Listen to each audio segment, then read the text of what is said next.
청년 대국민 소통장 청국장 128일 지금부터 시작합니다. 반갑습니다. 반갑습니다. 다들 뭐 별일 별일 있었네요. 큰일이 녹화일 기준으로. 그렇죠. 녹화일 기준으로. 녹화일 기준으로 오늘 새로운 정부가 출범을 해서 뭐 정말 힘든 순간들이 될 것 같은데 그래서 이니시계를 오랜만에 또 차고 왔습니다. 세상 부러워요. 이니시계 차고 남은 반짝반짝. 뭐 5년이 된다 안 된다 얘기도 많지만 어쨌든 내 마음속 대통령. 그래서 뭐 문재인 이젠 전 대통령이라고 불러야 되는데 뭐 양산 가셔서 자유인이 됐다고 말씀하시면서 제2의 삶을 살겠다고 그 기대감에 부푼 모습이 참 되게 행복해 보이면서도 많은 시민들은 더 보고 싶은데 더 보고 싶죠. 뭐 여러 가지 이야기도 나오고 감정을 느끼고 계신데 결론적으로는 뭐 어쨌든 대통령께서도 5년간 정말 고생 많이 하셨으니까 일단 한동안은 편하게 쉬실 수 있도록 그냥 뭐 그럼에도 불구하고 어쨌든 지지자들은 또 지지자들대로의 목소리를 내고 뭐 그러다 보면 중간중간 뭐 어디선가 뵙지 않을까 뭐 이런 생각을 합니다. 아무튼 이번에도 댓글 간단히 읽고 본격적인 주제로 들어가 보도록 하겠습니다. 한 분씩. 예, 최정훈님이 5년 속병 나서 어떻게 사냐 이렇게 달아주셨는데 사실 말씀해주신 것처럼 그런 것 같아요. 오늘 윤석열 대통령의 취임식이 있었고 날씨가 굉장히 화창하더라고요. 그래서 참 별로 그래 마음이 좋진 않았는데 어떤 분이 이런 댓글 달아주시더라고요. 그래도 날씨가 좋은 거에 오히려 감사한다 자기는 그러면서 문재인 대통령님의 양산 사저가는 길이 그래도 화창하지 않았냐 또 그런 말씀 해주시니까 되게 뭉클했었는데 아무튼 어쨌든 이왕 대통령 된 거에도 잘 해주길 바라야죠. 그래야 국민들이 잘 사니까. 아무튼 그렇습니다. 예. 좋습니다. 네, 저는 베로니카 VDM님께서 청국장 잘 되고 있어요. 멀리 뉴질랜드에서요. 뉴질랜드에서 듣고 계시고 우리도 애칭을 조금 만들면 어떨까? 어떤 청국장 모시는 분들. 한번 댓글로 남겨주셔도 좋고 아니면 각자 생각해와도 좋을 것 같아요. 문득 그런 아이디어가 또 생각이 나네요. 네. 유익하고 재미도 있고 희망도 안겨주고 있다. 그래서 특별히 환경 관련 정보들은 정말 큰 도움이 된다. 실생활에 적용하려고 노력해봅니다. 감사합니다라고 적어주셔서 실생활에까지 이렇게 또 적용해 주신다고 하니까 더욱 저도 너무나 감사한 마음입니다. 좋습니다. 네, 지난주 청국장에 썸네일이랑 제목에 이제 정재우가 달렸거든요. 그래서 재우님 관련 댓글을 읽어드리려고 제가 골랐는데 삭제를 하셨어요. 그래서 제가 좀 길지만 다른 댓글 읽어보겠습니다. 피로블로소님께서 보통 댓글 코너는 건너뛰는데 오늘은 어쩐 일인지 처음부터 듣고 있다가 보람님이 소개하신 로치아님이라는 분의 댓글에 공감되어 회원가입을 하고 들어왔습니다. 수고하시는 분들 커피 한 잔 사준다고 생각하자 정말 맞는 말씀입니다. 내친 김에 미처 구독하지 않았던 정재우TV 등도 찾아가서 구독 누르고 왔습니다. 라떼식으로 말하자면 연대가 필요한 엄혹한 시기니까요. 잡은 손 놓지 말고 어둠의 터널을 함께 통과해봅시다라고 해주셨는데 회원가입까지 해주셨다고 말씀해주셔서 정말 감사드립니다. 감사합니다. 감사합니다. 네. 제가 그 봄 지나서 5월쯤 되면 그 꽃가루 알레르기가 되게 심해져요. 그 비염하고 겹쳐가지고 지금 그래서 좀 목소리가 안 좋은 점 양해 바라고 한번 그거에 대한 이 환경 이게 연결돼 있는 얘기잖아요. 이게 왜냐면 시골에 있을 때는 이게 말끔히 지나가거든요. 뭔가 공기 좋은 데 있을 때. 근데 이게 서울에 있으니까 뭔가 심리적인 건지 모르겠지만 더 고통스럽고. 그럼 한동안 박영훈 위원장을 그 자리에 뭐 근데 해야 되나요? 지장은 없어요. 아예 교체로 가는 거예요. 아니 희느님의 건강을 위해서. 야 바로 또 중요하지. 이렇게 치고 나오시는. 이게 우리도 선택을 해야 될 것 같아요. 황희도 라인으로 탈 건지, 권보람 라인으로 탈 건지. 아니 제가 황희도 라인입니다. 그래요? 왜 누구 우리가 라인이나 뭐 개파 이런 거 아주 구태정치 못된 거 배워갖고 정치 동기랑 똑같아졌어요 아주. 개파 같은 걸 지금 정치 입문 동기가 지금 오늘 취임을 했기 때문에 제가 지금 화합을 먼저 배워야지. 제가 지금 그 단어가 제정신이 아닙니다. 취임 연설에 빠져 있었던 거 다들 그렇죠. 아셨죠? 네. 동기 따라가고 계시네. 그러니까 제가 오늘 제정신이 아닙니다. 지금 동기가 대통령까지 지금 취임한 마당에 배 아파요. 그래서 예. 동기는 잘 나간. 너무 잘 나간 것 같아요. 채널 여러분 근데 왜냐면 이런 의미 들거든요. 아마 음. 이 정치적인 어떤 지식은 나랑 분명히 비슷할 텐데 그냥 개인적인 생각에 근데 대통령으로 지금 앉아서 모든 걸 다 컨트롤한다고 생각하니까 좀 제정신이 아닌 것 같아요. 차라리 내가 앉는 게 낫겠다. 내가 대통령급이다. 도발적이네요. 그 정도는 아닌데 예 좋습니다. 아무튼 좋습니다. 그래서 이 목소리가 조금 안 좋은 점 양해 부탁드리고 또 좀 있으면 괜찮아지는데 이게 공감하는 분도 아마 계실 거예요. 이 계절마다 고통받는 특히 봄 가을이 굉장히 힘든데 나중에 한번 그 코너에서도 그런 얘기가 나오면 좋지 않을까 네네네. 그런 생각이 듭니다. 아무튼 본격적인 주제로 바로 들어가 보도록 하겠습니다. 네, 또 시작을 해보겠습니다. 혹시 우리 마트 다니시거나 시장 다니실 때 장바구니 갖고 다니시는 분 계세요? 재훈님. 네, 저도 웬만하면 가지고 다니려고 노력하고 없어도 봉지를 안 받으려고 노력합니다. 그렇죠. 보람님도 그러시고. 환경을 희두님은- 생각하기 때문에. 아, 그래요? 고맙습니다. 희두님은요? 저는 주로 그 장을 보러 가야 되는데 그쵸 바빠가지고 소비를 안 하는 게 가장 요즘 그런 거 있잖아요. 그치. 장도 배달 시켜주는 뭐 그런 그런 것도 있죠. 아주 최소한의 필요한 것들 보통 배달해서 거의 갈 시간이 없어서 예 하긴. 소비를 줄이는 게 또 가장 중요하죠. 그쵸, 소비를 예, 줄여야죠. 예, 예. 네, 저축을 또 해서 맞아요. 네 그렇습니다. 그렇죠. 우리가 이제는 이렇게 장바구니도 좀 들고 다니고, 그러니까 최소한 내가 장 볼 때만이라도 뭔가 조금 더 줄여보겠다 하는 게 인식으로서 좀 많이 확대가 된 것 같아요. 지난 몇 년간. 그런데 정확하게 또 우리 또 교웅께서 또 자원순환 정책이라는 이름을 또 다셔가지고 왜 우리 마트 자율포장대에서 테이프랑 그 노끈 사라졌잖아요. 네네네. 그게 한 2년 정도 넘은 걸로 알고 있는데 그거 이제 다시 부활시키겠다고. 그게 이제 자율포장 금지라는 협약이었던 건데 이제 그게 과도한 규제래요. 그래서 그걸 이제 없애겠다고 하는 거예요. 이게 또 지난 우리 선거 기간 때 그 교웅의 환경 공약으로 소개시켜드렸던 게 아마 기억나실 것 같은데 자원순환의 이름으로 그 음식물 쓰레기 분쇄기 공급하기. 분쇄기 그때 기억나시죠? 기억나죠. 문제는 자원순환에 대한 공약인데 음식물 쓰레기 그 분쇄기 공급밖에 없었던 것. 네, 그러면서 또 비판을 했었는데 이 참 자원순환이라는 단어를 이해를 못하는 건지 아니면 막 남발하는 건지 잘은 모르겠어요.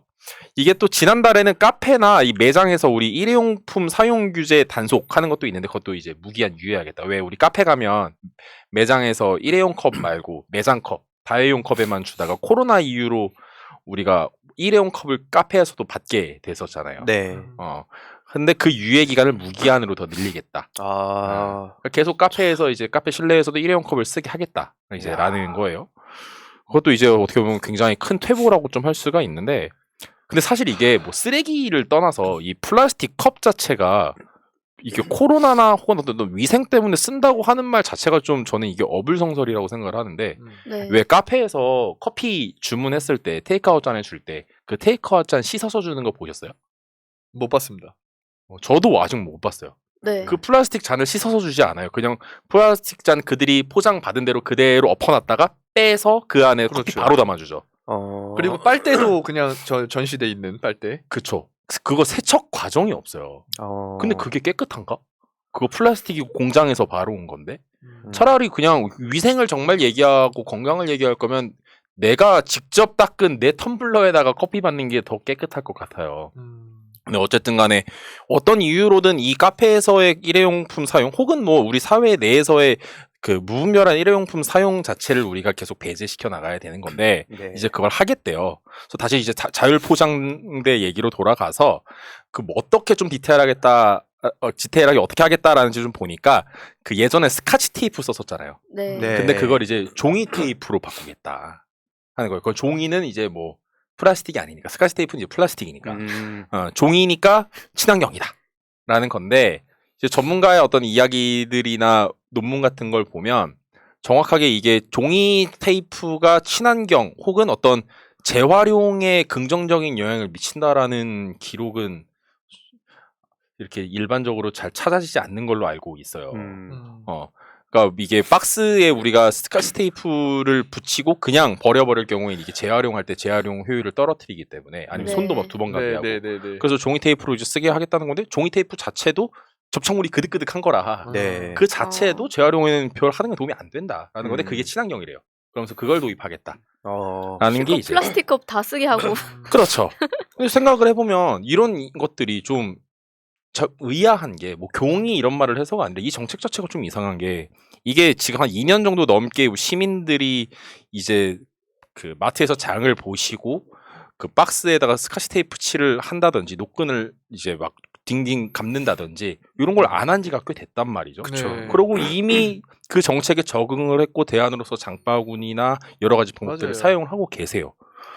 근데 이거는 도대체 왜 이걸 하는 건지 환경적이지도 않고 시민들이 원하는 것도 아니고 심지어 자기 지지자들이 이걸 좋아하는 것도 아니고 그렇게 본인이 좋아하는 기업들도 이미 그런 친환경적인 정책을 펼치기 위해서 노력을 하는 기조로 돌아서고 있는데 이 사람은 도대체 무엇을 위해서 이러는 건가 좀 궁금해요. 근데 그게 필요하다라고 하면 뭐 그럴 수 있는데 전혀 저도 필요한 것 같지가 않거든요. 왜냐면 보통 그 쇼핑 카트가 거기서 제공이 되잖아요. 그럼 주차를 갖고 오신 분들은 카트를 그대로 차까지 갖고 갈 수가 있어요. 거기서 그쵸. 넣고 카트 반납하고. 맞아.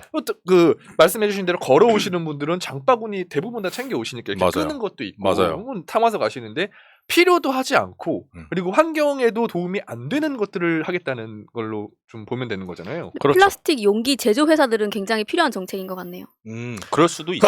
근데 종이 다만 테이프 제조 회사. 그럴 수도 녹음 만드는 있죠. 회사나 근데 또 웃긴 건 이게 플라스틱 회사도 물론 플라스틱 회사도 굉장히 다양하지만 이 코로나 기간을 거치면서 오히려 한국에서의 플라스틱 수입과 활용은 최대치에 다다랐단 말이죠. 이런 규제를 넣었음에도 불구하고 우리 시민들은 플라스틱을 많이 쓰고 있었어요. 가장 역대 제일 많이 쓰고 있었어요. 2020년, 21년에. 그런데 도대체 그럼 이 정책은 도대체 목적이 무엇인가? 네. 자기의 지지율에도 하등에 도움이 안 되는데 왜 이런 걸 하는 거지? 의아스러운 거죠. 답이 나오나요? 그러니까 약간 그런 거 아니에요? 편리한 거를 내가 다시 풀어줄게. 뭐 이런 걸 어필하려는 거 지금 아닌가요? 중요한 질문했는데 그 지금 죄송합니다. 지금 중요한 답이 나오나요? 물어봤는데 지금 죄송합니다. 그대로 넘어갔네요. 죄송합니다. 궁금해가지고. 조금 더 봐야 될 것 같아요. 그러니까 계속 어. 어떤 목적 없는 무언가를 하기 때문에 도대체 숨은 목적이 뭐지? 라는 의구심이 계속 드는데 지금 이 교웅이 계속 이야기하는 이 기후환경 정책들이 굉장히 목적이 모호하단 말이죠. 그래서 조금 더 계속 지켜봐야 될 것 같아요. 그러면 좀 어떤 패턴이 보이지 않을까 싶어요. 그래서 누군가가 항상 또 튀어나와서 뭐 언플도 하고 그걸 보면은 추적이 가능하겠네요. 그렇죠. 그래서 지금은 아직은 그 갖고 있는 데이터가 좀 적기 때문에 이제 하루 됐잖아요. 오늘로써.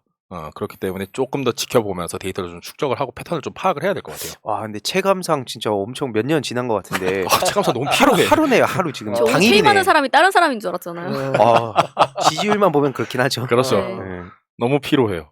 그래서 우리가 요 자원순환 이야기 할 때 이 교웅이 자꾸 이제 이야기하는 게 어떤 기술로서 어떤 쓰레기 문제나 환경 문제를 해결하겠다라는 건데 특히 오늘은 요 쓰레기 문제니까 네. 이 쓰레기 같은 경우는 그러니까 우리가 뭐 자원순환도 얘기하고 뭐 재활용 얘기하고 하는 어떤 친환경적인 이야기를 하지만 결국은 쓰레기의 양을 먼저 일단 줄여야 뭐 재활용을 하든 뭐 분리배출을 하든 그런 것들이 효율이 이제 높아지는 건데 이 사람은 그 쓰레기의 양을 줄일 생각이 너무 없어요.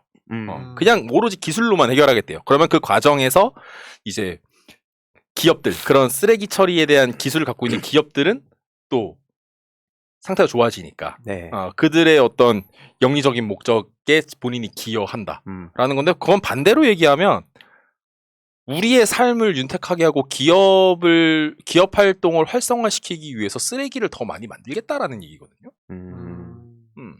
왜 우리가 근데 쓰레기를 더 많이 만들면서까지 이렇게 살아야 되지? 생각해보면 쓰레기도 버려질 때는 쓰레기지만 얘가 어디에서부터 만들어졌는지 그 시작점을 타고 올라가 보면 결국 지구상 어디엔가 있던 자연에서 있던 뭐 생물체나 광물, 자원이거든요. 네. 그런데 버려지는 게 많다라는 건 우리가 그 지구에 있는 유한한 자원을 비효율적으로 사용을 하고 있다라는 것이기 때문에 쓰레기를 줄이는 건 단순하게 우리가 쓰레기 때문에 고통받고 이런 것보다도 우리가 하나밖에 없는 지구를 조금 더 효율적으로 사용해야 하는 차원에서도 굉장히 중요한 부분이에요. 그게 곧 경제인 거죠. 네. 유한한 지구를 어떻게 효율적으로 사용하는 것이고 누구에게나 골고루 그 분배되게 할 것이냐가 결국은 경제인 건데 이 사람은 경제 얘기하고 뭐 기업의 자유 얘기하면서 하등 경제와 기업에 도움 안 되는 정책을 펼치고 있기 때문에 상식이 좀 부족한가 싶기도 하고 그리고 폐기물 얘기로 조금 넘어가서 이 플라스틱 같은 경우는 진짜 심각한 건 뭐 다들 아실 텐데 이미 유엔에서도 플라스틱 많이 만든다든지 유통을 많이 한다든지 아니면 폐기를 못 한다든지 이런 것들에 대해서 규제하기로 약속을 했어요. 근데 이 사람은 오히려 플라스틱 사용량을 늘리겠다라는 거잖아요. 네. 그리고 이것도 정확하게 국제적인 트렌드와 배치되는 거다. 이런 식으로 하면 유엔에서 문재인 대통령님 부르듯이 이 사람 부르겠어요? 유엔이 하고 있는 어떤 움직임과 활동에 전혀 대치되는 정치 활동만 하고 있는데 앞으로 유엔에서 이제 더 이상 한국의 대통령을 부를 리는 적어도 앞으로 5년간은 보기가 어려울 것 같다 싶은 거죠. 실제로 외신에서도 대선 과정에서도 그렇고 당선 후에도 그렇고 윤석열 대통령한테 굉장히 쓴소리를 많이 했잖아요. 비판적인 언론 보도도 많고 다만 국내 언론이 너무나 황당하게 포장을 하니까 정치 고관여층을 제외한 분들은 아직까지 윤석열 대통령의 실체를 모를 뿐 해외에선 이미 그 싸늘한 시선, 네. 문재인 대통령과 너무나 비교되는 여러 가지 뭐 정책이나 뭐 품격이나 뭐 과거 걸어왔던 행적이나 이런 것들을 다 알고 있기 때문에 그 개인적으로 정말 아쉽더라고요. 이게 대한민국이 그때 뭐 청국장에서도 계속 얘기했지만 선진국 반열에 올라서 끝이 아니라 이제 그 선진국으로서 그 방향을 잘 제시해야 다른 그 선도국을 뒤따라오는 그 국가들이 대한민국을 롤모델로 삼고 좀 전 지구적으로 좀 좋은 방향으로 갈 수 있었던 기회인데 그거는커녕 대한민국이 완전 꼬꾸라지고 있는 상황이라서 그렇죠. 너무 부끄럽습니다. 저는. G7에서도 바로 빠졌죠. 그쵸. 패싱도 네. 나 얘기 나오고. 뭐 원전 최강국 이런 얘기 하니까 그러니까 외신을 보면은 항상 물음표가 붙어요. 한국은 도대체 왜 저 사람이 선출된 거야? 그런 기사가 참 네. 많이 나오죠. 그리고 또 요 분이 아프리카 엄청 무시하잖아요. 네. 아프리카나 봐라 뭐 아프리카도 네. 그렇게 안 한다. 뭐 손발 노동 얘기 아, 나오고. 네. 그래서 아프리카와의 비교 예시를 좀 가져왔어요. 본인이 그렇게 무시하는 아프리카 국가들이 어떻게 하고 있는지. 에리트레아라는 나라 아세요? 처음 들어봅니다. 에리트레아라는 나라가 있어요. 케냐 위쪽에. 아. 그 나라는 2005년에 전 세계에서 첫 번째로 비닐봉지 사용을 금지한 나라예요. 와. 15년이 넘은 이야기죠. 와. 그리고 탄자니아는 아시죠? 네. 네. 그 킬리만자로도 있고 하는 그 나라. 그 나라는 이제 아예 해외 관광객들이 뭐 왜 우리도 캐리어에다가 뭐 싸갈 때 비닐봉다리에 이렇게 싸가지고 가잖아요. 그 비닐봉지 못 갖고 들어오게 반입 금지 이미 시켰고 세네갈 아시죠? 알죠. 투자라니까. 네. 세네갈 같은 경우는 그 생수의 일회용 비닐 포장 같은 걸 금지했어요. 그러니까 개도국은 봉지에다가 생수를 담아줘요. 그 봉지에 빨대를 끼고 그 물을 마셔요. 그 통이 없으니까 통 만드는 기술이나 여건이 안 되면은 비닐봉다리에다가 마시는데 그 비닐봉지 금지 그리고 테이크아웃 잔 금지 커피. 네. 그리고 마다가스카르 아시죠? 바오밥 나무가 무성하게 심어져 있는 나라. 그 마다가스카르도 일회용 비닐봉지 사용 금지. 그리고 금지시켰고 한 발 더 나가요. 기업들한테 대안은 니들이 마련해라고 지시했대요. 와 이거 대한민국에서 그렇게 하면 그렇죠. 기업의 자유 하면서 전경련 뭐 나오고 할 텐데 마다가스카르는 그렇게 했어요. 그리고 케냐는 제일 센 나라 중 하나인데 아예 일회용 비닐봉지의 수입, 생산, 판매 금지고 만약에 이걸 한다 그러면 벌금은 5천만 원까지 내야 돼요.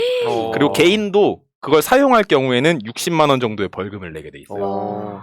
그리고 마지막으로 르완다. 이 나라는 제일 세요. 모든 일회용 플라스틱의 사용 전면 금지. 도대체 어떻게 근데 생활이 가능한가 본데요. 그렇게 해도? 그렇죠. 그래서 막 밀반입하고 이런 것들 단속하는 게 일인데 일단 그 국토 안에서는 일회용 플라스틱을 못 쓰게 해놨어요. 본인이 그렇게 무시하는 나라들이 오히려 세계적인 트렌드를 선도하고 있거든요. 근데 본인은 그렇게 본인이 무시하는 아프리카 국가들의 반의 반치도 못 따라가는 오히려 역행하는 수준의 정책을 내고 있다라는 점에서 대한민국 국민으로서 참 많이 안타깝고 한국이 나름대로 어떤 친환경적인 기조나 세계적인 트렌드를 문재인 정부 때 많이 따라가고 또 선도도 많이 하고 하면서 상당히 좋은 흐름이었는데 저 한 사람이 이제 대통령이 됨으로 인해서 아주 많은 부분들이 이제 역행을 하겠다라는 게 좀 많이 아쉽습니다. 참 이게 되게 부끄럽다는 생각이 드는 게 아까 말씀 주셨듯이 이게 상식적으로 보면은 윤석열 대통령 같은 사람이 당선이 안 돼야 되는데 이거 어떻게 가능할까 이런 생각도 정말 많이 했었는데 뭐 요즘 틈날 때마다 책 보고 과거 역사 이야기를 보고 하면 확실히 세계가 그러니까 이 인간의 역사가 그렇게 상식적으로만 흘러온 건 아니었구나. 근데 음. 그러면서도 또 조금씩 진일보해왔구나라는 생각도 들어서 윤석열 대통령과 뭐 한동훈 법무부 장관 후보 그리고 국민의힘 사람들한테 꼭 그 얘기는 하고 싶더라고요. 지금 당장 이 본인들의 세상이 된 것처럼 아주 별 소리들 다 하고 있던데 반드시 그러다가 책임질 날이 올 거라고 저는 확신을 하고 민주 시민들한테 지치지 말자는 얘기를 꼭 하고 싶습니다. 그 맞아요. 요즘 그 박제되는 게 전 되게 무섭다 보거든요. 그 기존에는 그 각종 정보들을 그 권력자들이나 언론이 독점을 하고 그러니까 이 내용들을 대부분의 그 당시 민중이라고 표현하고 했는데 몰랐잖아요, 이런 내용들을. 근데 이제는 시민들이 때로는 정치인들보다 더 잘하는 사람들도 많이 있는 것 같아요.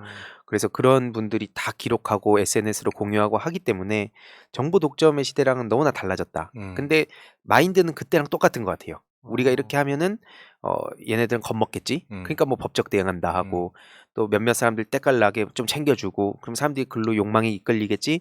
물론 그 현상이 아예 없다고 보지는 않지만 장기적으로 봤을 땐 분명히 저는 이 반격의 시간이 올 수밖에 없고 그게 또 되게 이른 시간이 될 수 있다. 그래서 이걸 보시는 분들도 주위에 뭐 새날을 비롯한 청국장도 많이 또 홍보해 주시면 좋겠다. 이런 생각이 듭니다.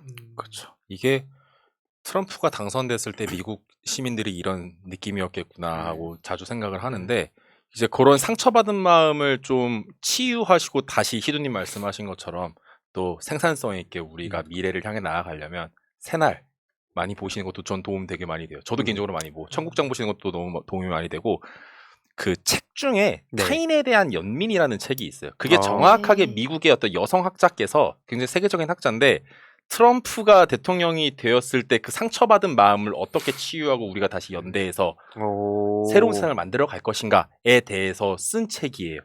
보시면은 너무 우리 얘기 같을 거예요. 그래서 그 타인에 대한 연민이라는 그런 책 같은 것들도 보시면서 치유하시고 또 상처받으신 마음 다시 회복하셔서 연대하시고 관심 가지고 행동하시고 그래서 다시 또 새로운 세상 또 만들어 나가야죠. 타인에 대한 연민. 타인에 대한 연민 아주 좋은 책입니다. 나온 지가 몇 년 됐어요. 왜냐면 트럼프 당선이 아, 되자마자 쓰기 직후에. 시작한 책이기 때문에 음. 아주 도움이 많이 되실 거예요. 그것도 좋은 것 같아요. 뭐냐면 매번 할 필요는 없을 것 같은데 뭐 책 같은 거 추천 지금처럼 저도 어떤 책 읽는지 물어보는 분들이 꽤 되시더라고요. 그쵸. 그래서 그냥 뭐 즐겨 읽는 책이나 아니면 뭐 인생책 이런 것들 중간중간에 각자 뭐 얘기를 해도 그냥 자연스럽게 보면 이거 읽어보고 그럼 누군가 또 댓글 다시면 그걸 또 소개하고 그것도 괜찮네요. 그러다 보면 이 책이 점점 더 호기심을 가진 사람도 생길 거고 나중에는 또 그런 책들이 커뮤니티에도 올라오고 그렇지. 막 베스트셀러도 가고 하면 더 좋은 거고 또 청국장만의 컨텐츠가 되겠네요. 그거 좋네요. 진짜 좋은 것 같아요. 좋습니다. 알겠습니다. 그러면 오늘 준비한 주제는 좋습니다. 네 그러면 앞으로도 이제 진짜 시작인 것 같아요. 벌써부터 이렇게 맞아요. 멋대로 그 왜 하는지도 모를 정도로 네. 막 나가는데 앞으로의 의성님 코너가 더욱 중요해질 거라 생각하고 네. 다음 주에 또 좋은 소식 기대하겠습니다. 네, 계속 설명하도록 하겠습니다. 네, 뭐 자연스럽게 두 번째 코너가 된 것 같은데 오늘 얘기가 좀 비슷한 그 주제인 것 같아요. 그리고 저 역시 그냥 많은 청년들, 특히 뭐 군인들, 약간 이런 분들이 분노할 만한 소식인 것 같은데 말씀 주신 것처럼 저희가 녹화 방송이기 때문에 녹화일 기준으로 오늘 그 경에 취임식이 있었어요. 5월 10일 00시부터 용산구 대통령 집무실 그 지하에 마련된 국가위기관리센터에서 공식 직무에 돌입했다. 막 이런 기사를 제가 봤는데 경이 임기 개시 직후에 군 지휘관들로부터 이제 뭐 북한 군사 동향을 비롯한 우리 군의 대비 태세를 보고받은 뒤에 한반도 안보 상황이 엄중한 시기에 확고한 군사 대비 태세를 유지해야 된다라고 강조를 했다고 하는데 사실 저는 이 본인의 때문에 어떤 국가 안보가 제일 위험했다 이렇게 생각하는 주의거든요. 사진을 하나 준비를 했습니다. 어제 이 12시에 그 찍힌 사진인데 보면은 앉아서 거수 경례를 하고 있어요. 네. 근데 손 뭐 이런 것까지 지적해도 되나 모르겠지만 뭐 제가 어쨌든 군필자로서 이 엄지 손가락이 저렇게 보이면 안 되거든요. 엄지 손가락 딱 붙어야 됩니다. 여기를. 그래서 이게 원래 경례 이게 딱 이렇게 각도를 잡아서 해야 되는데 잠깐만요. 이거 화면 한번 전환 한번 해주실 수 있나요? 네. 한번 해보세요. 한번. 저도 이 전역한 지가 한번 오래돼서 해보세요. 근데 이게 딱 앉는 건 양해해 줄 테니까 한번 각을 해보세요. 잡아서 딱 이렇게 해야죠. 네. 정문장 교시네. 네. 좋습니다. 한번 이거에 대한 평가 한번 댓글 부탁드릴게요. 하도 군대 얘기하니까. 저도 좀 오래됐습니다. 제가 명문사단 최전방에서 비록 근무는 했지만 아무튼 네. 엄지손가락이 보이면 안 돼요. 아, 근데 그건 저도 지적받았어요. 지적받았죠. 저도 총선 때 활동할 때 네. 이게 엄지가 약간 좀 내려오니까 네. 그거 지적 많이 받았어요.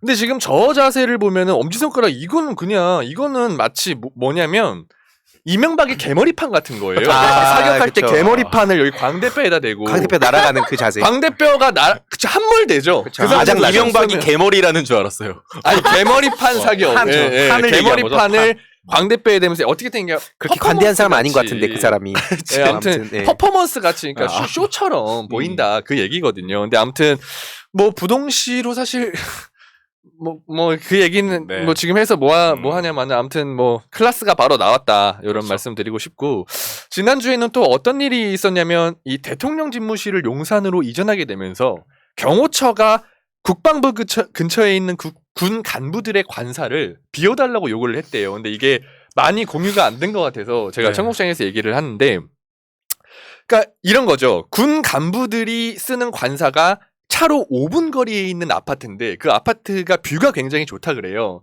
근데 이른바 5분 대기조들이 쓴 그러니까 5분 대기조 간부들에게 우선적으로 그 지급이 되는 그 관사라고 합니다. 그러니까 다들 아시겠지만 5분 대기조라 하면 유사시에 5분 이내로 즉각 출동해서 임무를 수행할 수 있어야 되는 그런 네. 5분 대기조를 얘기를 하는 건데 경호처가 뭐라 그랬냐면 야 여기 대통령 경호원들 써야 되니까 니들은 빼. 그 대신 종로 쪽에 있는 경호처 관사를 줄게 라고 얘기를 했다 그래요. 그러니까 사실 5분 대기조가 종로에 있는 그 관사를 쓰게 되면 국방부로 복귀하는데 몇 배의 시간이 더 소요가 된다고 합니다. 50분 대기조 되네.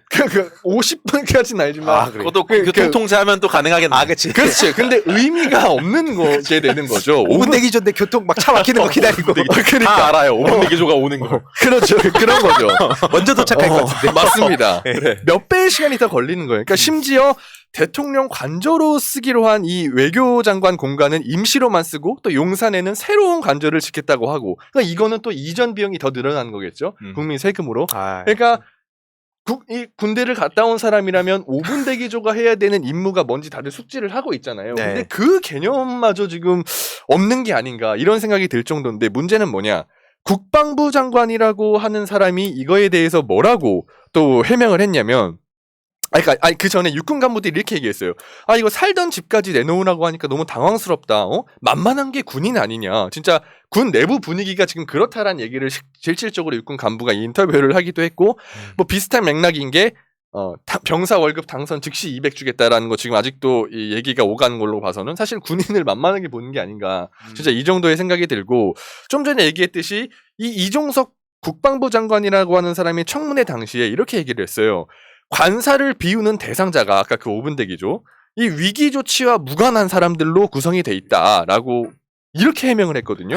근데 말이 안 되는 거잖아요. 애초에 5분 대기조랑 무관한 사람이 거기에 들어가 있으면서 5분 대기조 임무를 수행한다. 이거는 되게 이 말이 안 되는 그런 얘기인 거죠. 거짓말이야, 진짜. 맞습니다. 그러니까 사실 5분 대기조 관사가 필요 없다라는 얘기나 다름이 없는 건데 그러니까 전혀 안 맞는 거죠. 이런 분이 또 국방부 장관에 내정이 됐다. 그리고 제가 사진을 하나 준비했는데 시간상 그냥 핵심만 얘기하겠습니다. 이 이종섭 국방부 장관이라는 사람도 워낙 쟁쟁한 후보들에 가려져서 그렇지 사실 논란이 굉장히 많아요. 뭐 한동훈, 한덕수, 정호영 이런 사람들에 가려져서 많이 보도가 안 나온 건데 운이 좋아요 이런 사람들 보면. 그러니까요. 지금 한동훈, 정호영, 원희룡 여기에 집중되니까. 그렇죠. 추경호. 그렇죠. 맞습니다. 지금 그 저렇게 해도 얘기입니다. 곽상도 아들보단 덜 받았네요. 예, 그렇죠. 뭐, 네. 이것도 굉장히 아직은 그 친구가 랭킹 1위고. 네, 아무튼 논란이 굉장히 많은데, 그러니까 그런 거예요. 앞으로 이 우리 시민분들이 이 국가 안보에 대해서 좀 걱정을 많이 하실 것 같다 그런 생각이 들고 이 용산 일대에 사실 시민분들이 교통 혼잡으로 지금 엄청난 시간 낭비를 하고 그거 있잖아요. 어떡해요, 그거? 그러니까 예를 들어 20분이면 갈 거리가 이제 통제 때문에 2시간이 소요되기도 하고 실제로 커뮤니티에 이런 교통 대란의 글이 엄청 올라와요. 유튜브나 이런 데도. 근데 그러니까 심지어 뭐 17개의 신호등을 통제하는 일도 벌어졌다고 하고 근데 문제는 그거죠. 그러니까 대통령 취임하는 당일날 같은 경우에는 어쨌든 그게 국가적인 행사기 때문에 그럴 수 있다. 그러나 일상에서부터 이런 시민들의 불편이 겪기 시작하면 그거는 솔직히 조금 너무 문제가 되는 게 아니냐. 그게 다르게 해봐서 약간 대중교통 이용 활성화를 위한 경우의 큰 그림? 아니 근데 그런 그림을 그릴 수 있는 사람이 아니라서. 아니 그것도 아닐 뿐더러 그렇게라도 믿고 싶다. 진짜 너무 안심해서. 오늘 한 온라인 커뮤니티에 어떤 글이 올라왔냐면 삼각지에서 네. 버스 한 4-5대가 줄지어서 이렇게 대기를 타고 있어요. 근데 그러니까 이 교통 통제 때문에 이 버스 기사님들도 막 내려와서 뭐 담배도 한 대 태우시고 막 그런 일이 벌어졌는데 아이고. 결국에는 그러니까 대중교통을 이용하시는 분들도 어쨌든 피가 가는 건 맞잖아요. 맞아요. 예, 그러니까 피해죠. 예, 사실 저기 뭐 나와 있네요. 삼각지 버스 20분째 못 가고 있습니다.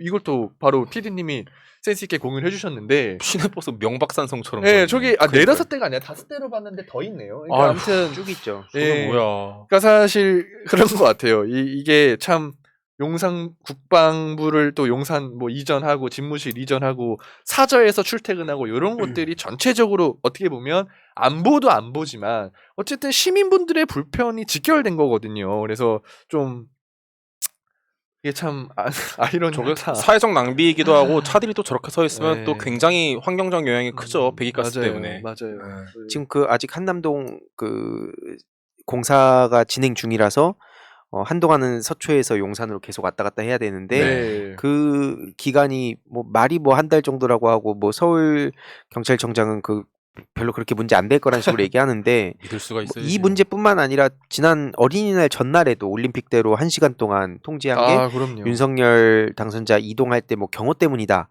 뭐 이거에 대한 확실한 얘기는 아직 나오진 않았던 것 같아요. 제가 봤던 예. 언론에서. 근데 아무튼 언론 보도가 나오고 그래서 또 여기저기서 불편을 호소하는 글도 많이 올라왔고 예전에 그러니까 용산 주민들이 또 집무실 이전 관련해서 뭐 언론에서 좀 환영한다는 식으로 뭐 좀 보도를 하는 게 있어요. 근데 처음에는 환영했던 사람들도 있고 뭐 고도 제한에 걸리고 하는 그쪽 주민들은 네. 반대를 했었지만 그렇지 않은 사람들은 환영했다 했는데 지난 주말에 집회 시위가 열리고 거기 소음으로 가득하니까 몇 개 아파트의 주민들이 모여가지고 한 5천 몇 가구인가 제가 알기로 그렇게 기억하는데 그 주민들이 피해를 받는다는 거죠. 결국에. 그렇죠.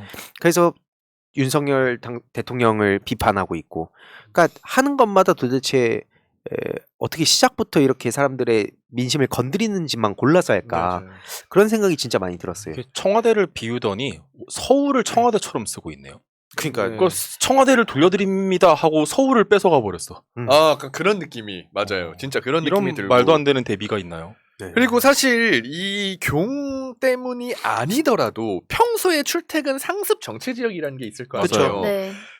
거기를 골라서 이동을 하고 있어요. 그 경로를 보면 용산, 반포대교, 서초동, 올림픽대로 이런 데는 원래 정체가 심한 곳인데 맞아, 늘 그쵸? 심해요 거기는. 거기를 지금 말씀해주신 대로 이 서울 전역을 거의 자기 집처럼. 구역처럼 네. 쓰니까 이게 사실은 진짜 큰 문제인 거거든요. 그리고 또 궁금한 게 뭐냐면 이렇게 이 기사들 불편 호소하는 기사들이 굉장히 많이 나왔는데 이것도 하나둘씩 삭제가 되고 있다고 하더라고요. 보면 아하. 검색을 하면 예를 들어서 이러한 경로엔 진짜 이 교통체증이 심하다라는 기사들이 또 한 이틀 있다 사라져 있고 이런 일들도 지금 벌어지고 있으니 참 어떻게 돌아가는지 저도 참 당황스럽습니다. 뭐 어떻게 1인 시위 하십니까 이거? 이렇게 가만 냅둘 거예요? 야, 이거? 이거를 그러니까 용산에서 해야 되나 반포대교에서 해야 되나 서초동에서 해야 되나 올림픽대로에서 해야 되나 경내 시위 한번 하시죠. 칼각 잡고. 그러니까 경례 이렇게 근데 진짜 약간 손가락에 약간 구분 것 같아. 네. 이렇게 일자로가 되게 칼같이 해야 되는데. 칼같이 해야 되는데. 네. 근데 저도 이게 지금 각이 잘 안 나와요. 전역한 지 하도 오래돼가지고.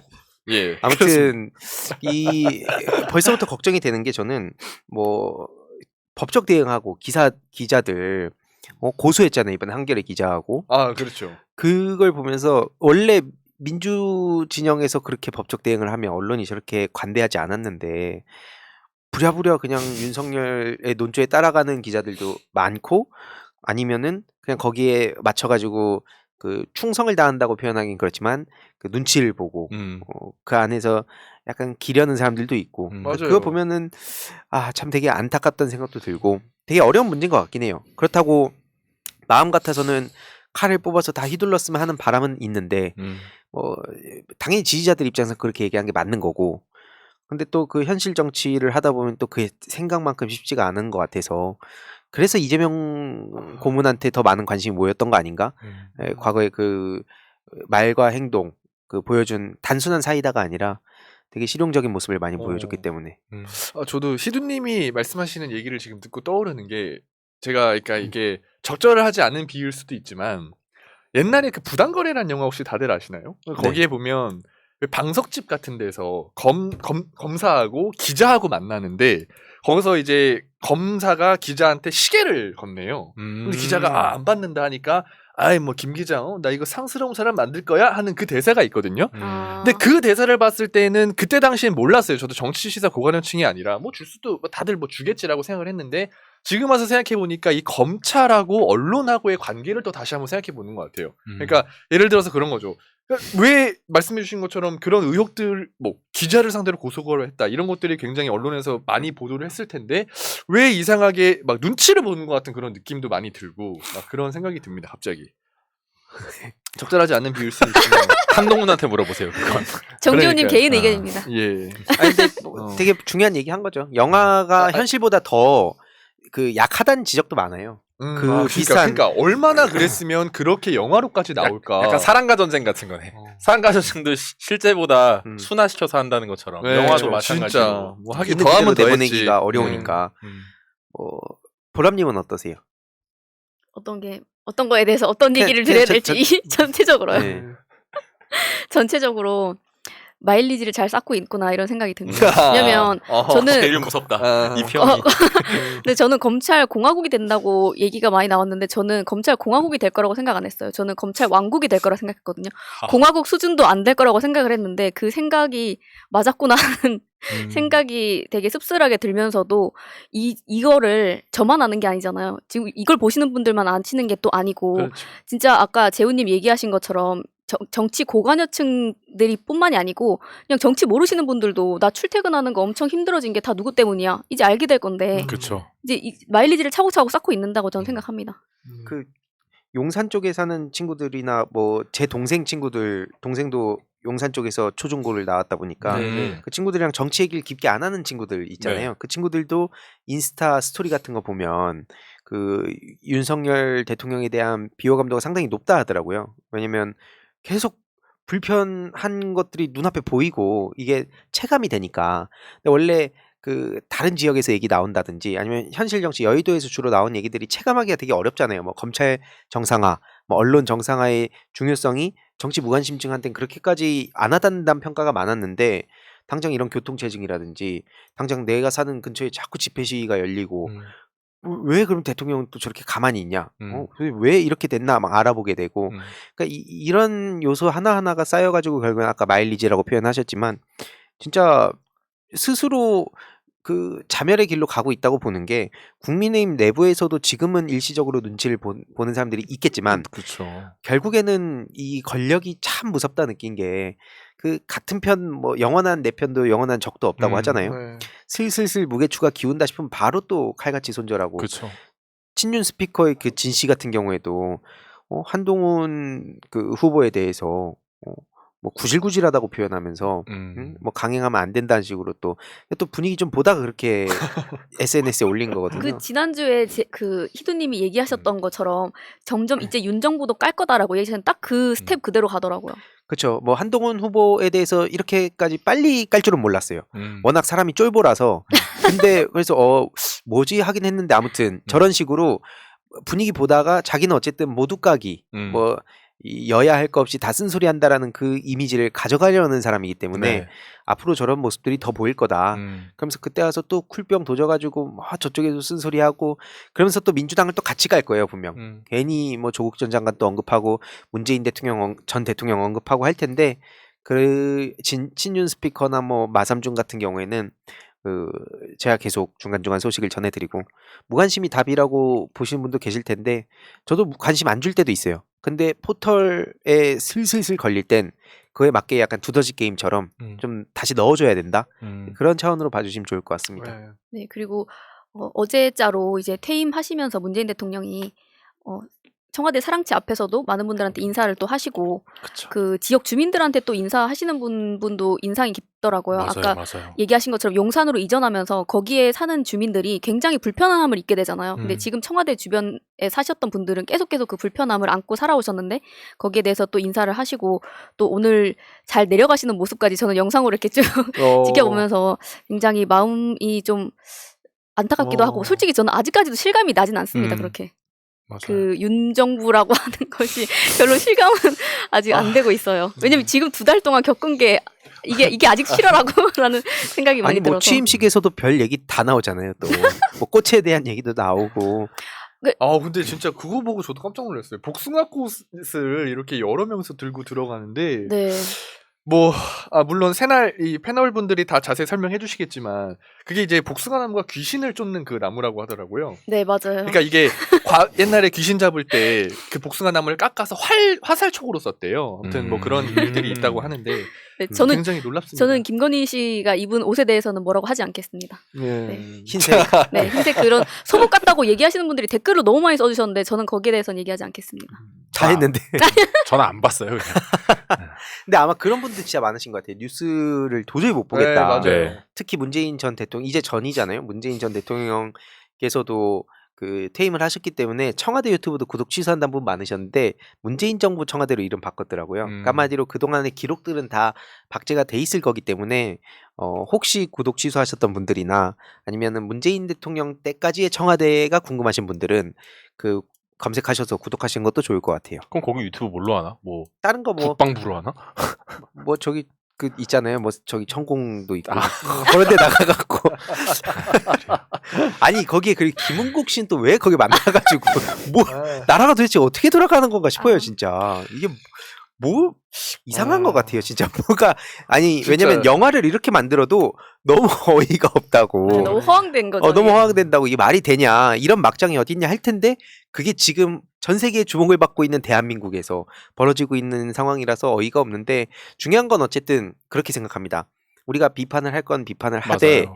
이 전열을 가다듬고 다시 재정비를 하는 시간. 네. 뭐 스타크래프트 게임 같은 경우에도 저도 그 게임 할 때 전략 전술 짜듯이 지금 이 현실 정치를 바라보고 있는데 이게 전투를 하다가 이게 이길 것 같다 싶으면 그때 죽을 때까지 물어뜯는 뭐 대표적으로 마삼중 같은 경우에는 안 놓을 거거든요 이제. 근데 뭐 각이 안 나온다 싶을 때가 있잖아요. 그러면 곧바로 태세를 바꿔갖고 이 장기 전략을 짜게 되는 거죠. 이게 뭐 5년을 장기로 볼 수도 있고 더 긴 미래를 뭐 2050년을 볼 수도 있지만 그렇죠. 어쨌든 5년 후를 본다고 가정하고 얘기를 해보면 그럼 5년 뒤엔 어떻게 판을 바꿀 건가 하면 그 사이에 전술들이 거꾸로 오면은 하나씩 나오는 그렇죠. 거죠. 뭐 청년들 얼마를 모을 거고 유튜버 몇 명을 양성할 거고 뭐 지역 균형 발전의 그 가치를 녹일 거면 어떻게 이어갈 거고 뭐 문재인 정부의 성과로도 보면은 그런 업적들이 다 있기 때문에 그런 걸 잘 기록해두고 지금 지지자들이 이 유튜브나 뉴스를 안 보시는 분들을 한 분 두 분씩 다시 올 수 있도록 맞아요. 그 역할을 한 게 지금 뭐 새날을 비롯한 청국장의 역할 아닐까. 네. 특히 저희는 좀 청년들 많이 모으고 때로는 청년들 있는데 나중에 가기도 하고 코로나 더 풀리면 뭐 그런 좋습니다. 생각을 하고 있습니다. 네. 뭐 희님 말씀해 주셨지만, 그러니까 이준석, 진중권 얘기를 간혹 이렇게 계속해서 전달해 주신다고 하셨잖아요. 간혹. 근데 저는 이 새날 청국장에서 그 신남성연대를 제가 간혹 얘기를 네. 전달드리고 있었어요. 여론조작단이죠. 근데 제가 사진을 하나 준비를 했는데 저번 주에 제가 이제 신남성연대 이 여론조작단이 복귀할 것이다라고 예고를 드린 적이 있는데 역시나 활동을 시작을 했더라고요. 이번 대선 때와 마찬가지로 저렇게 기사를 공유하면서 자신의 구독자, 그러니까 소위 말하는 쉴드들, 자기가 말하는 쉴드들인데 이렇게 가서 좋아요 눌러라, 뭐 싫어요 눌러라 등 조직적으로 이 배인규 지시하에 움직이고 있다라는 말씀 드리고 싶고 다음 사진 계속 넘겨주세요. 예.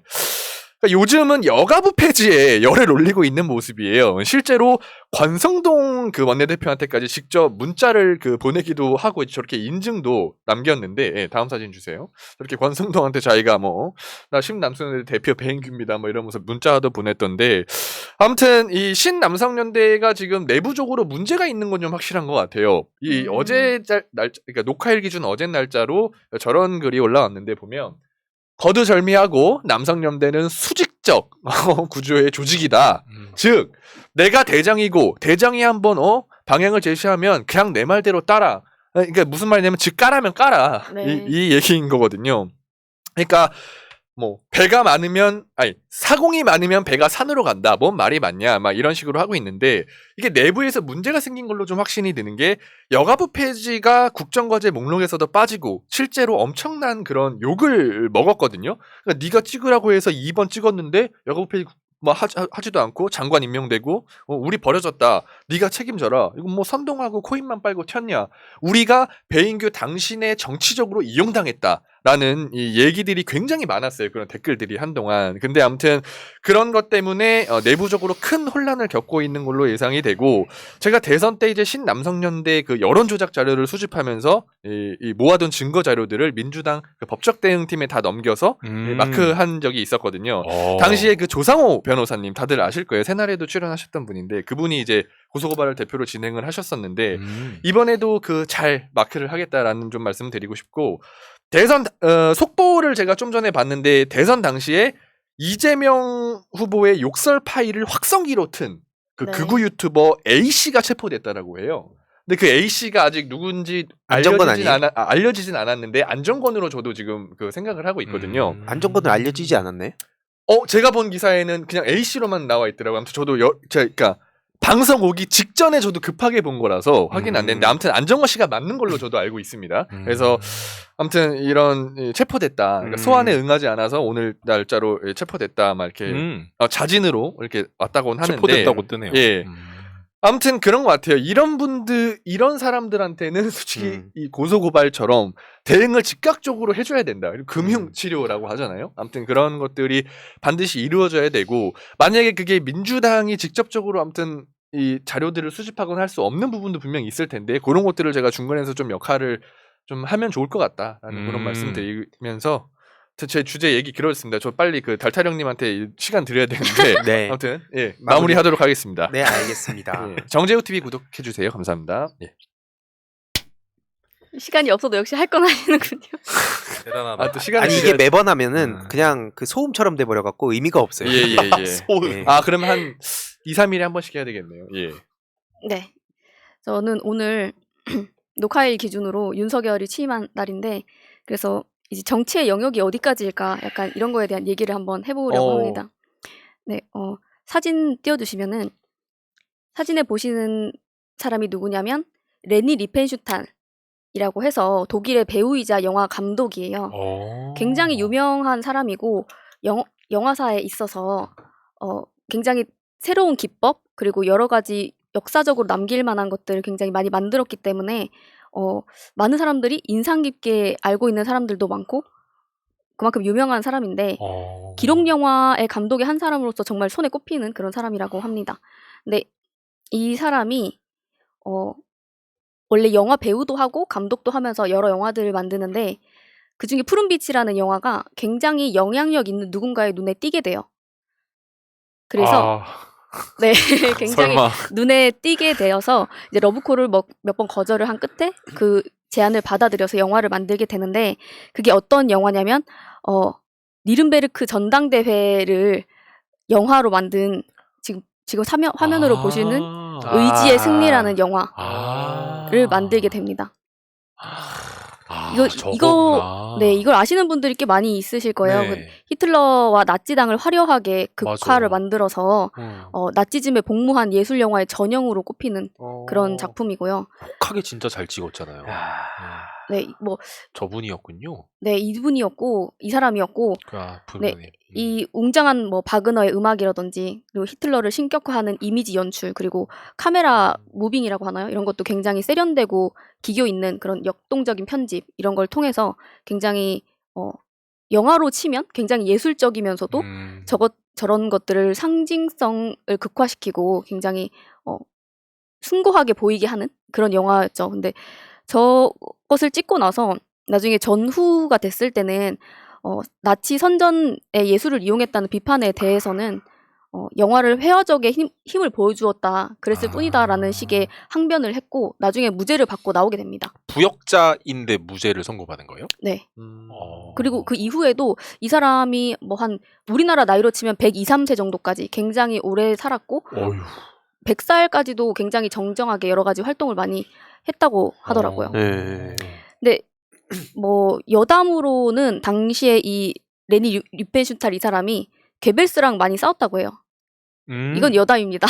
오. 근데 왜냐면은 영화 촬영하는 과정에서 뭐 여러 가지 문제들이 있어서 이제 부딪히는 방면이 있었는데 뭐 방금 얘기 드렸던 뭐 괴벨스부터 해서 어떤 이런 독재 정권을 찬양하고 거기에 부역하기 위해서 굉장히 뭐 문화예술뿐만이 아니라 여러 가지 방면으로 사람들을 혹하게 만들었잖아요. 아까 말했던 괴벨스가 그런 선전선동에 굉장한 대가였고 그런데 지금 이게 그 당시에는 없었지만 오늘날에는 굉장히 많은 방법들 중에 하나가 뭐가 있을까 생각을 해보면 온라인 커뮤니티가 그 중에 아닐까 하는 생각이 많이 들어요. 아하. 예를 들어서 그 당시에는 온라인으로 접근할 수 있는 방법은 없었지만 오늘날에는 온라인이라는 것이 굉장히 큰 영향력을 갖게 됐고 많은 분들한테 전파도 빨리 되고 그리고 이걸 통해서 얼마나 또 효과적으로 이런 활동들을 할 수 있을까를 생각해보면 여기에 대한 이야기를 하지 않을 수가 없는데 지금 윤석열 정부가 지난주에 희두님이 잠깐 얘기해 주셨던 게 있었는데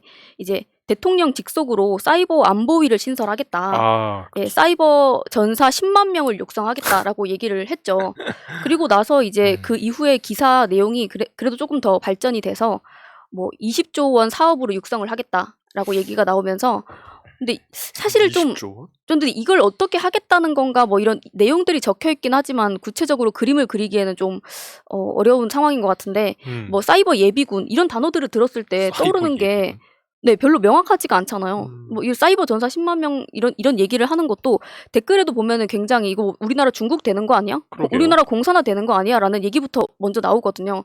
먼저 듣자마자 그런 생각이 들기도 하고 여기에 대해서 조금 더 발전된 기사 내용 같은 경우에는 데이터 안전 활용 기반 강화를 위해서 뭐 개인정보를 철저하게 보호하겠다. 뭐 불공정 거래, 디지털 자산 투자, 뭐 해킹이나 뭐 잊혀질 권리, 뭐 범죄 피해자에 대한 보호 이런 내용들이 쭉 나오고 있는데 사실 이것들을 사이버 전사를 통해서 뭐 어떻게 하겠다는 건지 그냥 사이버 전사를 통해서 안 좋은 여론들이 생기니까 좋은 얘기들을 갖다 붙인 건 아닌지 하는 생각이 많이 들고 또 지금 사진을 하나 보여드릴 텐데 많은 분들이 지금 이명박 정부가 있었던 그 인사나 이런 것들 때문에 윤석열 정부가 제2의 이명박 정부가 되는 거 아니냐라고 우려하시는 분들이 많은데 지금 사진에서 보시는 것처럼 이명박 박근혜 정부에서 있었던 말하자면 이런 사이버로 여론을 선동하는 그리고 그 사이버 여론으로 어떻게 뭐 노무현 대통령이나 그리고 다른 이 민주주의 인사들에게 어떻게 해악을 끼쳤는지에 대해서 좀 오늘 다시 한 번 더 상기시켜 드리고자 이 주제를 가지고 왔습니다. 지금 사진에서도 보시면 이때 당시에 원세훈 전 국정원장이 좌파 제압 논리를 개발하고 활용하기 위해서 사이버 심리전을 전개했고 그리고 이것들이 말하자면 노무현 대통령이 그렇게 서거한 이후까지도 계속 돼왔다. 솔직히 말씀드리면은 그 이후에도 뭐 국정원, 잼머니 그리고 뭐 하얀방 국정원 직원 이런 것들이 연결된 것들이 방송을 통해서도 드러난 바가 있는데 거기에 대해서 뭐 어떻게 됐는지는 정확하게 또 모르는 상황에서 바로 또 이렇게 사이버 전사 얘기가 나오니까 우리는 여기에 대해서 어떻게 또 생각을 해볼 필요가 있고 준비를 또 해볼 필요가 있을까 하는 생각이 많이 들어서 가지고 왔습니다. 그쵸. 이건 되게 심각하고 원래 제가 제일 관심을 갖고 있는 분야기도 하죠. 심리전과 여론전. 이게 아까 뭐 히틀러 게벨스 얘기도 나왔지만 원래 그 앞단에 그 프로파간다라고 하죠. 뭐 요즘 뭐 선전선동 얘기도 하고 뭐 하는데 그거에 약간 시초라고 해야 될까요? 네. 그 사람이 에드워드 버네이즈라고 굉장히 이쪽에서는 진짜 전설이라고 불리는 사람이 있어요. 그 사람이 썼던 그 방식이 이 사람이 또 프로이트의 조카란 말이에요. 프로이트의 정신분석학과 그 마케팅을 잘 버무린 거죠. 그 홍보의 시초다 뭐 이런 얘기도 있는데 이 말씀을 왜 드리냐면 그 사람의 세계관을 건드리더라고요. 이게 1900년대 초반대의 일인데 네. 뭐 자유의 횃불이란 이 네이밍 딱 만들어가지고 페미니즘을 담배 판매하는 거에 붙여가지고 담배 판매량 늘리려고 페미니즘을 이용한 거죠. 네. 어떻게 이용되냐? 여성들한테도 담배 필 권리 달라. 왜 여성들은 담배 못 피냐? 하면서 그 무대 연출 그 거리에 그 캠페인 연출을 해서 자유의 횃불 이름 붙이고 여성들한테 담배 그 앞에 또 앞장서는 사람들 중간중간에 막 모델 같은 사람들 배치해서 나도 여성으로서 담배 피게 해줘. 근데 그게 실상은 담배 판매량을 늘리는. 근데 딱 앞에 있는 현상만 보면 이게 되게 인권을 중시하고 그런 식으로 이 상상도 못했던 방법들을 동원해서 다른 데서 이익을 봤던 거죠. 근데 이게 그 아까 괴벨스 히틀러한테 그대로 그게 넘어가서 또 다른 방식으로 대중들을 선동했던 거고 그 기술이 계속 발전하면서 뭐 라디오, 뭐 TV, 뭐 신문 혹은 뭐 그다음에 이제 유튜브까지 넘어왔고 앞으로 그럼 어떻게 갈 것인가 이런 걸 관심을 안 가지면 진짜 눈 뜨고 코 베이는 거가 된다고 봐요. 근데 이런 얘기를 주변 사람들하고 하면 어떤 반응 보이냐면 근데 그런 거는 정신 바짝 차리고 있으면 안 당한다. 근데 진짜 그거는 말도 안 되는 소리인 게 이 말에 설득은 안 될 수 있어요. 특정한 얘기를 했을 때 나 이거 안 믿는데 라고 할 수 있어요.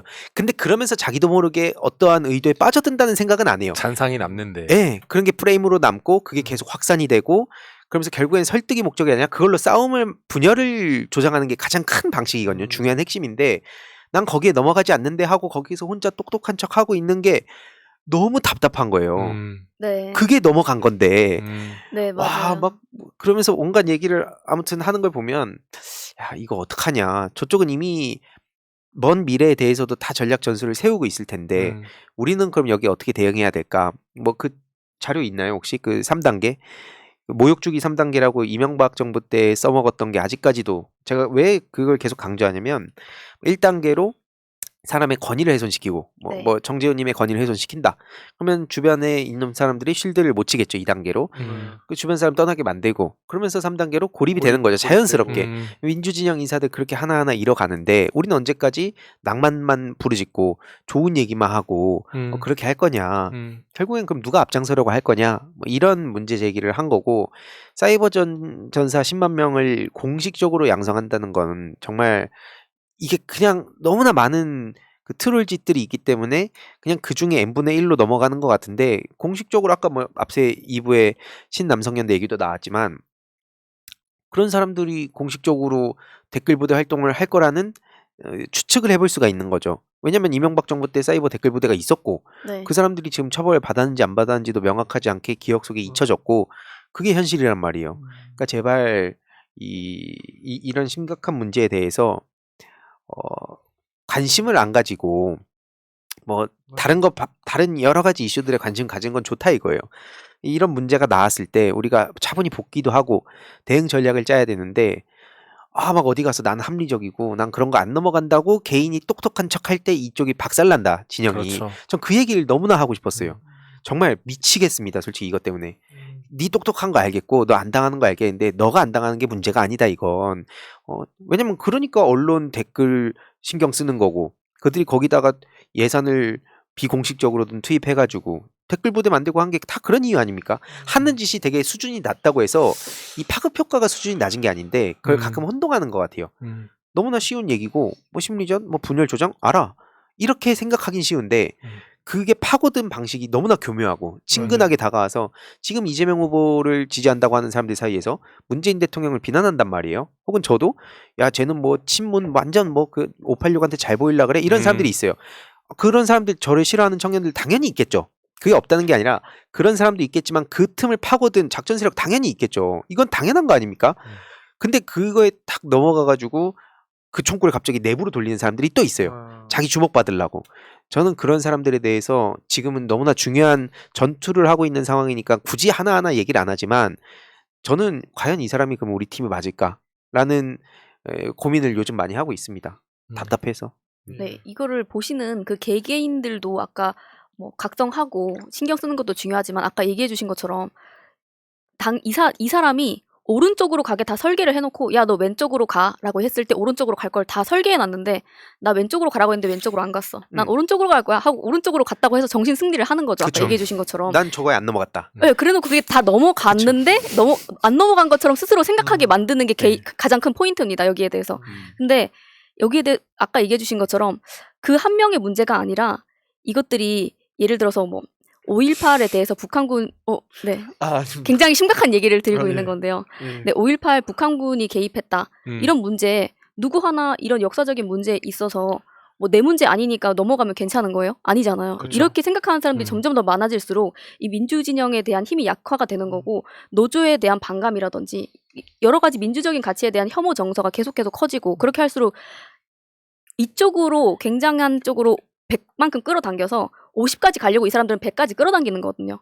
근데 우리가 뭐, 야, 100 그건 아니지라고 한다고 해서 50까지 가는 것만도 계속 무시를 하고 이런 상황이 생기니까 그런 거에 대해서 우려를 하는 거고, 뭐 정치의 일선에 나가 계신 분들도 예를 들어서 여기에 대해서 대처를 해야 되는데, 온라인 중요하다라고 얘기를 드리면 오프라인도 당연히 중요하고 온라인도 중요하다라는 얘기를 드리는데, 온라인에 뭐, 거기 잠기면 안 돼. 이런 식으로 얘기를 하시는 매몰되면 안 된다. 네, 매몰되면 안 그 되라고. 한줌이라고 하든가. 답답하네요. 네, 그런 식의 얘기가 나오다 보니까 그런 거는 좀 정치하는 사람으로서는 너무 나이브한 시각이 아닌가라는 생각이 많이 든다고 생각이 됩니다. 그래서 이 얘기를 하는 이유는 우리 믿을게 지지자분들께 SNS에 활발하게 글을 올리시고 댓글 남기시고 의사표현 적극적으로 하시고 보기 싫다고 외면하는 게 아니라 진짜 그게 결국엔 참여하는 민주주의 아니겠습니까? 그 깨어있는 시민의 조직된 힘이라는 것도 거기서 나온 거라 보고 그런 이야기를 내부 설득하는데 시간이 너무나 오래 걸리고 불필요한 에너지가 소모가 돼서 시민분들과 계속 의사표현하도록 만드는 게 가장 오래 걸리겠지만 가장 현실적이고 가장 또 역설적으로 빠르다. 이런 생각 진짜 많이 들어요. 네. 저는 좀 시민분들이 또 우리 채널 보시는 지지자분들, 구독자분들이 좀 많이 모이시면 좋겠어요. 그러니까 점으로 있으면 더 쉽게 당하기 때문에 모이시면 좋겠고, 모이시는 어떤 구실은 뭐 너무 다양하겠죠. 뭐 책 모임 같은 걸 할 수도 있는 거고, 지역의 쓰레기 줍기 모임 같은 걸 할 수도 있는 거고, 어떤 식으로는 모여서 우리의 사회적 가치를 지향하는 일을 하다 보면 저들이 이야기하는 논리는 너무나 모순적이고 너무나 대치되기 때문에 뭔가 이상하네? 라는 필터가 조금 더 굳건하게 생기더라고요. 게다가 동지들이 또 옆에 있기 때문에 나 이 개인, 각 개인이 저들의 논리대로 흘러갈 확률도 조금 적고 하니까 더 많이들 모이시면 좋겠고, 그리고 저는 민주당이 시민들, 뭐 청년이면 청년, 누구면 누구, 지역에서 더 많이들 좀 모일 수 있게 각 지역의 시의원들, 국회의원들, 각 지역에서 시민들 많이 모일 수 있는 장을 좀 더 활발하게 열었으면 좋겠어요. 그래서 시민들끼리 만나서 이야기하고 토론하고 하면서 꼭 뭐 저들에 대한 어떤 대항 논리를 만들기 전에 유대감을 좀 더 강화하고 서로 간의 연대를 강화하기 위해서 좀 더 모이는 자리가 많아졌으면 좋겠다 싶어요. 특히 뭐 청국장이니까 마무리하는 차원에서 말씀드리면 청년들끼리는 또 별도로 모여서 얘기를 좀 해봤으면 좋겠다. 너무 필요해요.